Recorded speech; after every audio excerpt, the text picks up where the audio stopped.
Suspense.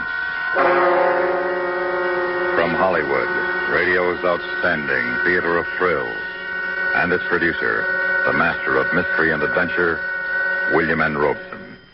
Good evening. Tonight we have taken a page from Collier's magazine. Several pages, in fact.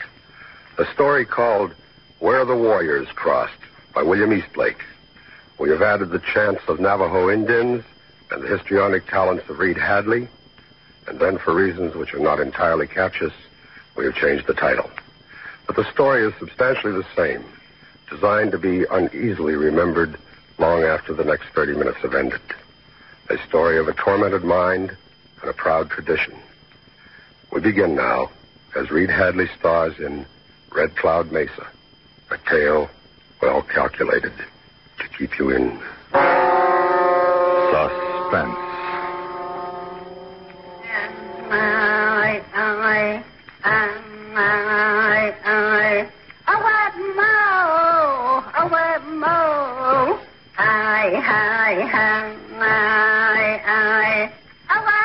Red Cloud Mesa, a great red stone fist thrusting into the thin air above the flat plateau. There's none higher between Kayenta and Ship Rock. So high the clouds catch on it sometimes. Red clouds if the sun is rising or setting. Red Cloud Mesa.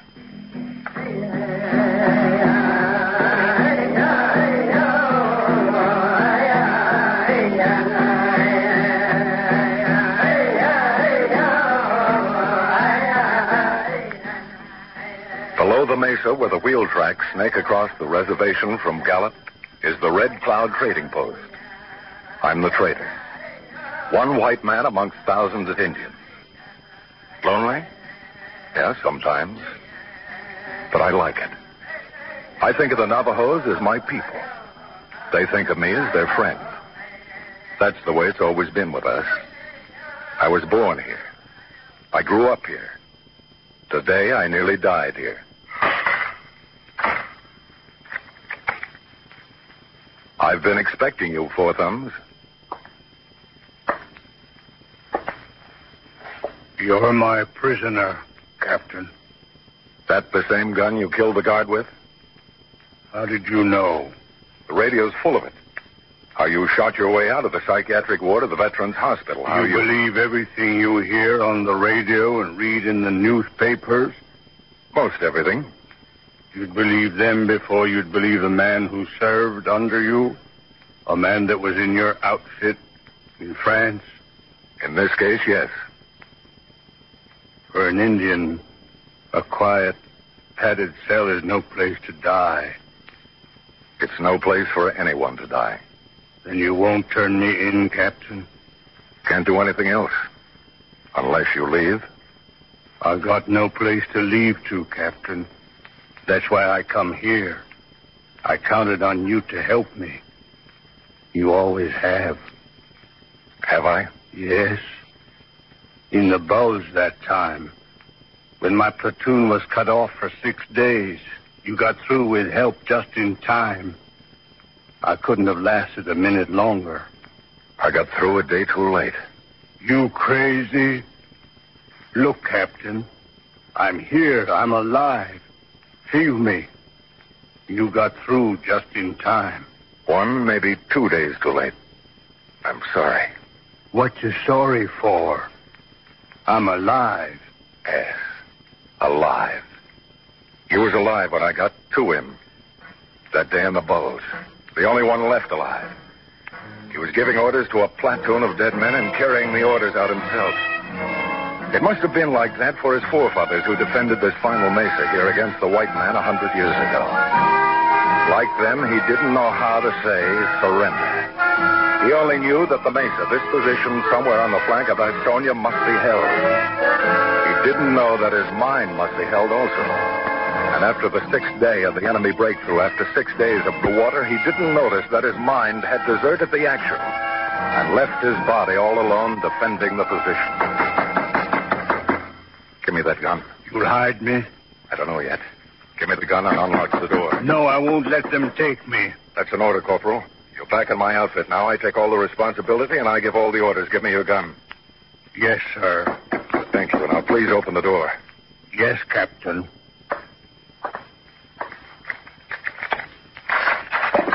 You heard the news, Mr. Bowman. What news? That psycho from Window Rock broke out, killed a man, and ditched his car in the Shawili. They figure he's headed this way. I heard. We better be ready. We are ready. Rabbit Stockings, I want you to meet one of us. One of us? One of us, I want you to meet Rabbit Stockings. Yate, one of us. Yate, Rabbit Stockings. If he is headed this way, Mr. Bowman, I could begin to put my knowledge into motion. Rabbit Stockings is referring to the correspondence course he's taking to learn to be an FBI man. I am also taking a course in bodybuilding, pedicure, and diesel engines. Why? Because I don't want to be a dumb Indian all my life. I want to have a white man's diploma in something. I think you're crazy. Would you care to look at my latest men wanted bulletins? No. A truck is coming. Not a diesel. A gasoline-driven truck. I can tell by the sound. Looks like old man McGurry's pickup. Captain. Maybe you'd better let Rabbit Stocking show you his FBI lesson, one of us. Yes, sir. Come then. Because you are Mr. Bowman's friend, I will show you the secret place where I hide my white man's knowledge from the dumb Indians. I still think you're crazy. Go out the back way. Yes, sir. Yeah, it was old man McGurry's pickup, all right. But it carried a passenger I was expecting. State Trooper Arturo Trujillo, who was responsible to the citizens of New Mexico for keeping the peace in 1,000 square miles of Indian and white man's land. He was in old man McGurry's pickup because the state took a dim view of buying him a new front end for his black and white patrol car every time he had to chase an Indian through the backcountry. What is this, George? Oh, hi, Arturo. What's new? We got Indian trouble. Give me a pack of cigarettes and a candy bar. Yeah. There you are. Thanks. I'm supposed to be watching my figure, but they say this is quick energy. How's the wife? Well, she's watching her figure. And McGurry's boy, he's still watching her figure? Not anymore, he ain't. Had a talk with him the other night, out of uniform. Uh-huh. Where are you hiding the Indian? Oh, that's why I pay my taxes, to pay you to find out where they hide. New Mexico don't collect enough taxes for that. We need your help. Don't ask me any questions, Arturo. Just don't ask me any questions. Huh? Okay. But don't make me look bad. Ever been in a padded cell, Arturo? Oh, me? You damn crazy or something? No, of course not. But take a look out that front window. I've seen the view before. Looking out there, you'd think this Navajo land went on forever. On and on from one blue range of mountains to the next. Can you imagine an Indian born out here dying in a padded cell? Okay, George. Just don't make me look bad. That's all. Promise you won't make me look bad. Promise me you won't try to be a hero? Listen, you got 60,000 Indians on this reservation. Think I want to be a hero with those kind of odds? I like to come home nights in one piece. I don't blame you. You have a very attractive wife. Here, take her some of these candy bars. My compliments. All this time, I never suspected you. Well, you should spend more time at home, Arturo. I know. That's where I'm going now. But first, I got to take a look around. Got to make a report. Don't forget, I got a citizen outside. Old man McGurry. I got to go through the motions. I'll send Yellow Salt for someone to show you around. What can Yellow Salt do? You don't understand these people, Arturo. Yellow Salt is an elder. So he squats on the trading post porch all day while his wife herds the sheep. It is the privilege of an elder. Wish I knew their secret. Maybe I could get an honest day's work out of my wife.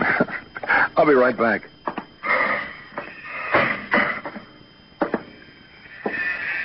Ahalane, Nazone. Ahalane, Sansia. The ending of the day finds you well, Yellow Salt? Well enough. But I have been asking myself a question. Oh, what is the question, brother? Perhaps I can help find an answer. It is this, Sansia. What is the cop doing here? He's perfectly safe. He's got to make a report. We don't want to make him look bad. Sancia, this presents another question.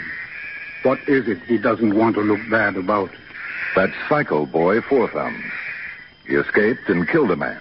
The cop has orders to look for him. They want to put him back in a padded cell. Then really, Sancia, what can I do not to help? Why, really not to help?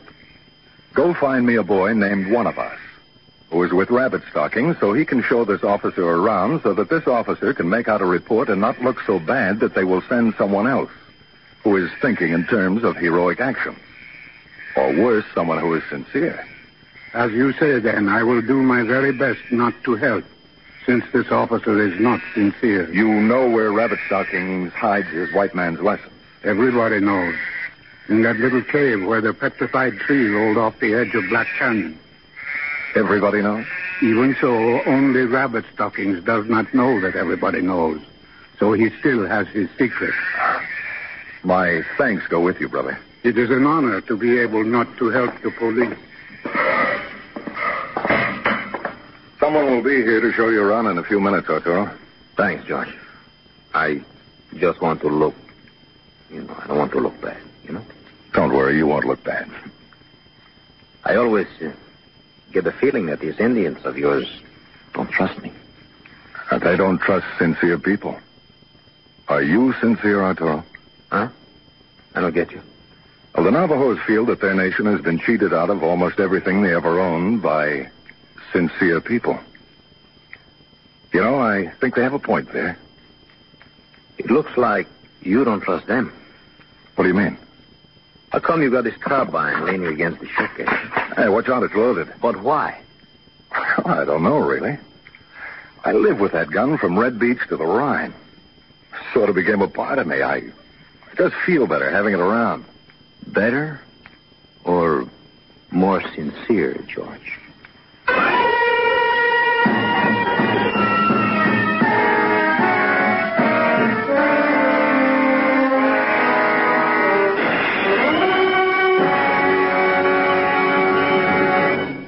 In just a moment, we return to tonight's tale of Suspense. Red Cloud Mesa, starring Reed Hadley. I'd like to say a few words to you servicemen and women who are bed patients in Army, Navy, or Air Force hospitals. There's a good way and a profitable one you can spend your time while you're recuperating. And that's by enrolling for a USAPI course. Not only can you take one of more than 340 courses offered by USAPI, but the Institute has also prepared a list of some 40 educational manuals covering a variety of subjects, from the mechanics of English and the study of our American government to the management of a poultry farm and the running of a variety store. You'll find any one of the 40 microfilms interesting and of great value to your future. For a uniform education, study with USAPI. And now, we continue with Red Cloud Mesa, starring Reed Hadley. A tale well calculated to keep you in suspense.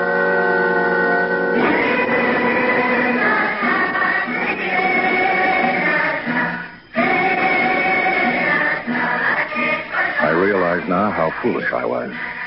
But at the time, I was seduced by the delicious irony of the situation. What less sincere way to make State Trooper Trujillo not look bad than to have the man he was hunting show him around? I thought I was thinking as a Navajo thinks. I should have realized that this is as impossible as it would be for Rabbit Stockings to think as a white man thinks. It is very dark in here, Rabbit Stockings. It should be. The sun has not warmed this earth for 60 million years. I have a candle somewhere. Here it is. What is this talk of 60 million years? Look about you.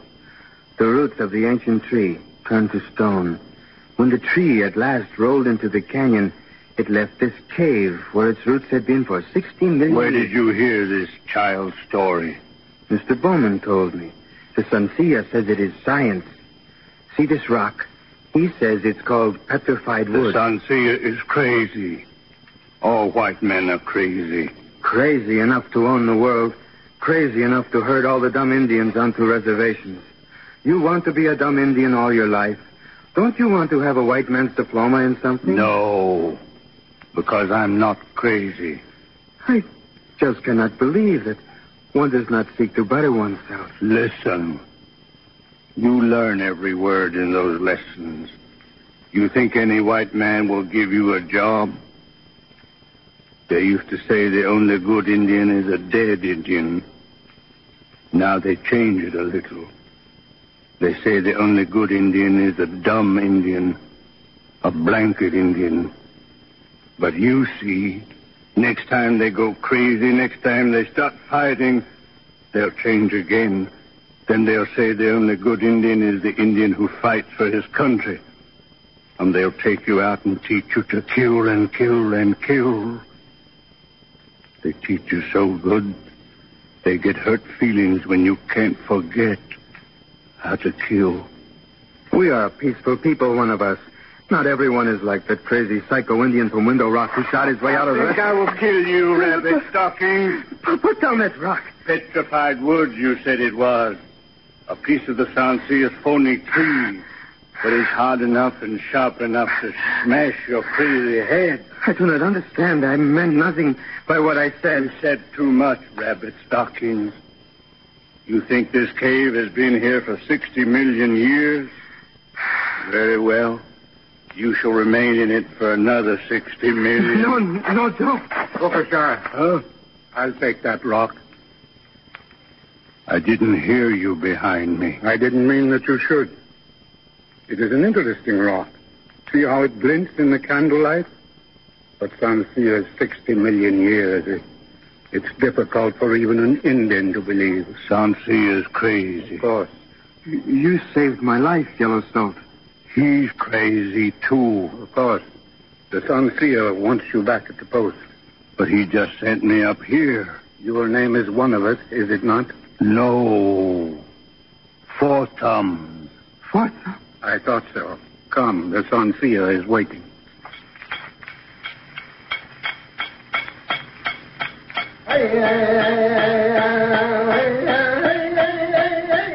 In the back room of the trading post, Ben Yazzie, the silversmith, was singing as he hammered away at a turquoise-studded gatehouse.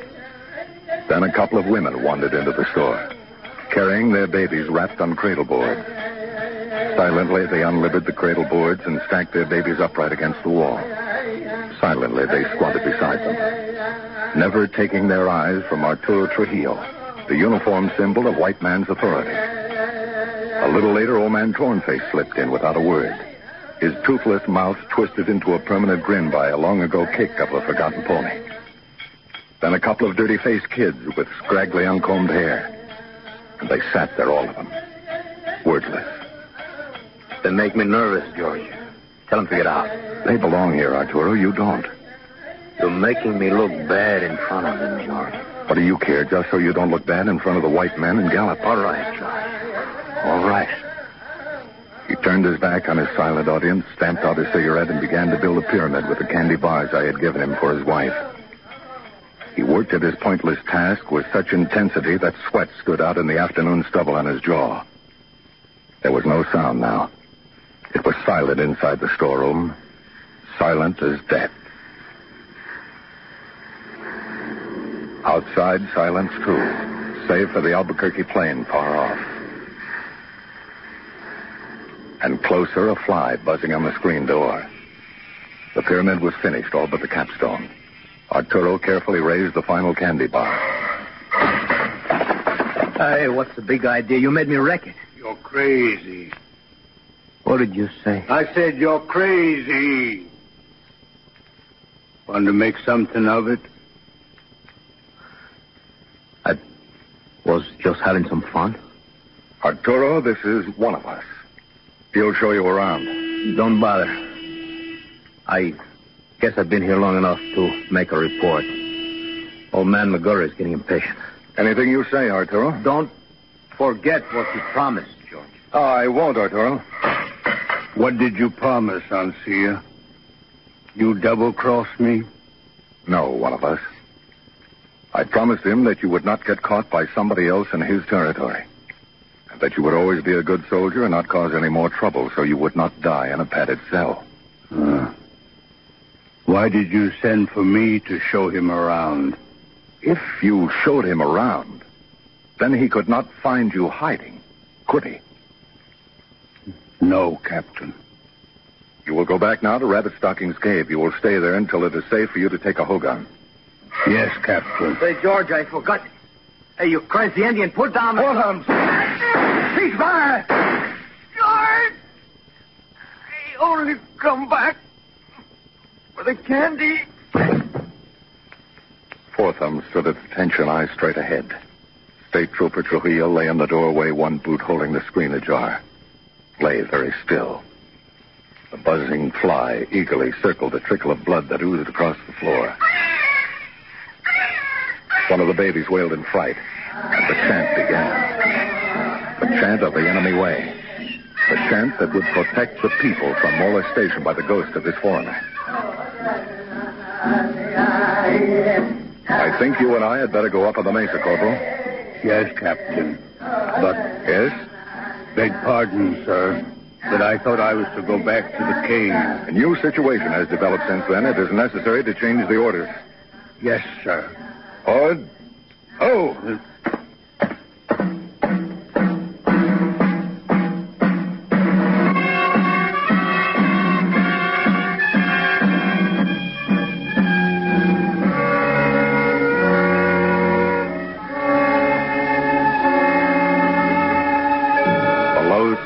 Stretched away to the limitless yellow horizon as we started up the narrow trail along the face of the mesa. Already that giant red fist had snatched a streamer of cloud which floated wistfully toward where night crouched darkening blue in the east. We climbed silently, steadily, 10, 15 minutes, upward across the sheer face of the cliff. Four Thumbs holding the proper combat patrol distance 10 yards behind me. Steadily, up. Always up, toward the gathering clouds, now orange with the dying sun.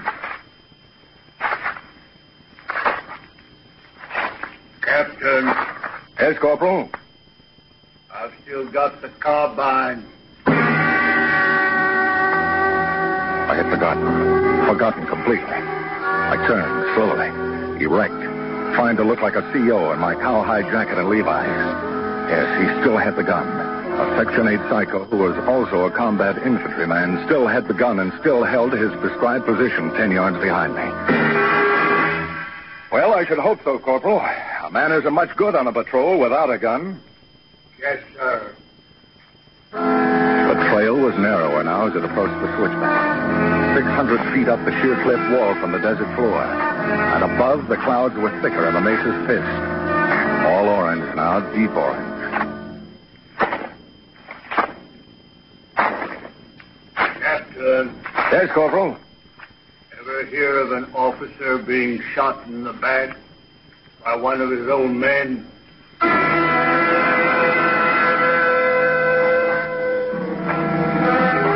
We were close to the clouds now.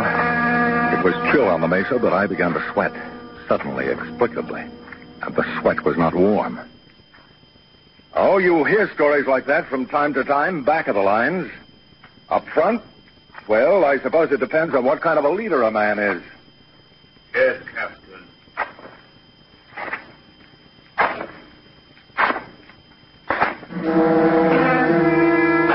We were clambering over boulders now. The great rocks that Four Thumbs' forefathers had rolled down from the mesa top, thinking to keep the white man away forever. They almost did. But defending this final fort, the top of this dry mesa, 200 feet above us in the clouds, they ran out of water. No one quit. They were still up there.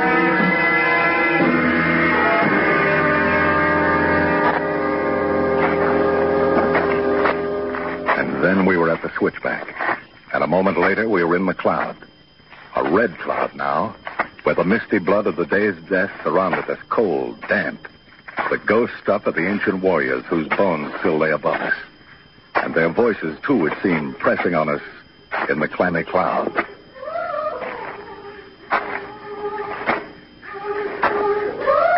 All right, take 5, Corporal. Yes, sir. I stopped and leaned back against the cliff wall. The trail was only a foot wide here. Out beyond the red mist. I waited. And only knew his coming by the sound of his footfalls until all at once he materialized beside me. He leaned back, too, careful to keep the carbine on his right side, the side away from me. I heard plenty of stories like that overseas, Captain. Oh, I dare say it's happened. More than once. Any leader takes a chance. That's one of the risks of leadership. In combat, when a man's head races with blood, when it's kill or be killed, sure, it could happen, but... But what, sir? Well, when a soldier comes back out of the lines, when a soldier is back in the rear area and safe and begins to kill his own outfit, and there's nothing anyone can do to help him. Help? That's what I said. No longer any help for him. Then it's up to the soldier himself, if he isn't crazy, to figure out a way of saving the outfit he's destroying. Yes, sir. We're cut off completely up here, Corporal. You can do anything you want with the rest of the outfit. You've got the gun. Yes, Captain.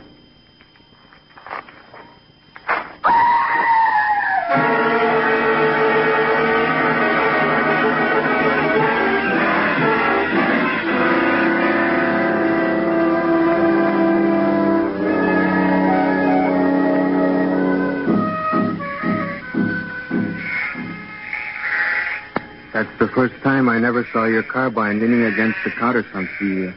And you never will again, Rabbit Stockings. I'd expect that dumb Indian to bury a man's weapon with him, but not a white man. It was a valuable gun. My people believe a man is more valuable. And we respect your ancient customs. Thank you. And thank your people. It must have been quite a climb, carrying his body all the way to the top of the mesa. That's where he belonged. Up there with the other warriors. Those old people, cut off up there without water. They must have gone crazy before they died. Probably. But they stuck it out when they could have quit. Yes, they did. And he was their son.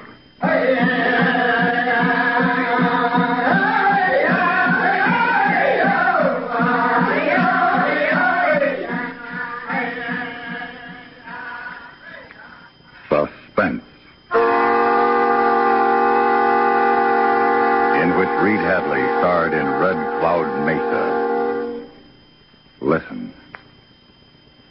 Listen to suspense when we return with Miss Sarah Churchill in Charles Dickens' tale of terror, The Signalman. A story well calculated to keep you in suspense. Suspense is produced and directed in Hollywood by William N. Robeson. Red Cloud Mesa was adapted by Mr. Robeson from the Collier's Magazine story, Where the Warriors Crossed by William Eastlake.